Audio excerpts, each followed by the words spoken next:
avec, c'est un collectif aujourd'hui avec le ministère de la microfinance, avec le ministère de la famille, avec les représentants de la Catalogne et bien sûr les bénéficiaires de ces grands projets qui visent à l'autonomisation des femmes. Et on a eu un débat qui était passionnant avec beaucoup de bénéficiaires et beaucoup d'interactions pour voir comment faire en sorte que cette autonomisation des femmes devienne une réalité, en particulier dans les régions de Tambacounda, dans les régions de Kédougou, dans les régions de Sédhiou et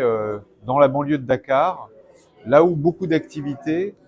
économiques tiennent de la résilience, et voir comment ces activités de résilience peuvent petit à petit, grâce aux efforts des femmes, devenir aussi des entreprises privées. Donc c'était l'objet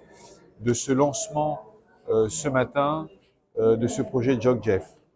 Le programme JOGJEF a été lancé par la délégation de l'Union européenne au Sénégal avec l'appui du gouvernement de Catalogne pour renforcer le développement du pouvoir économique des femmes,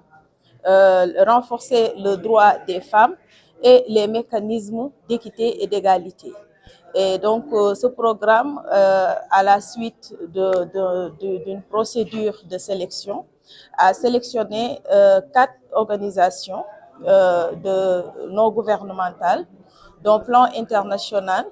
la plateforme des acteurs non étatiques, Solidarité Active et ENDA, pour une enveloppe de 8 millions d'euros. Donc, chaque organisation bénéficiant de 2 millions d'euros pour des programmes d'autonomisation des femmes et des filles dans les régions de Dakar, dans la banlieue précisément, de Tambacounda et de Kédougou. C'est un programme, très important qui vient en son heure, qui vient en appui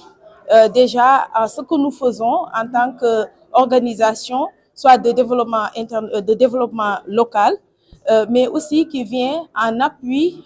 aux feuilles de route de l'État du Sénégal.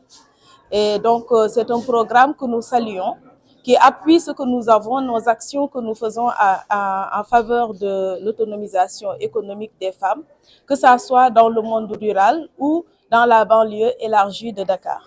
Nous travaillons dans le renforcement de capacités, dans le renforcement des chaînes de valeur agricoles et de la production des filières agroalimentaires. Et nous travaillons aussi au renforcement des capacités techniques des femmes et des filles. Donc, chacune des organisations bénéficiaires de ce projet travaille dans ces domaines, et donc recevoir une enveloppe aussi conséquente ne fait que renforcer les acquis que nous avons déjà en termes d'action, de capacitation et de renforcement du pouvoir économique des femmes. Parce que l'un des objectifs de ce programme aussi est de pouvoir passer à l'échelle,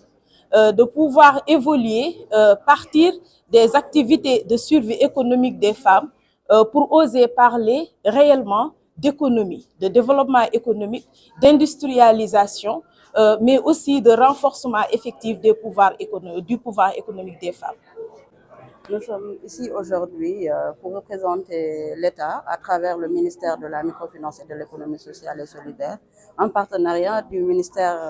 de la Famille, représenté par la directrice de l'autonomisation des